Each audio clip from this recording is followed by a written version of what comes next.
विशाल पाटील पैसे बुडवा, आघाडीचे उमेदवार चंद्रहार पाटलांची विट्यातील मेळाव्यात टीका. माझी लढाई दोन्ही उमेदवारांबरोबर नाही, माझी आणि त्यांची बरोबरी होऊ शकत नाही. विशाल पाटलांना भाषण सुरू करताना आजोबा वसंतदादांचे नाव घ्यावे लागते, पण त्यांचे कर्तृत्व काय? वसंतदादांच्या नावाने सुरू असणाऱ्या संस्था कोणी बंद पडल्या हे जनतेला चांगलं माहीत आहे. 2013-14 सालची वसंतदादा कारखान्याची शेतकऱ्यांची ऊसबिले अजून दिलेली नाहीत.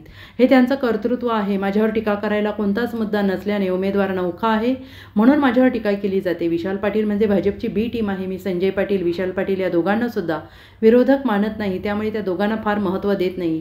त्यांनी कोणताही विकास केलेला नाही, जनतेला माहीत आहे. जनता माझ्याच पाठीशी असल्याचं त्यांनी सांगितलं आहे. Bureau report, SBN Marathi, Sangli.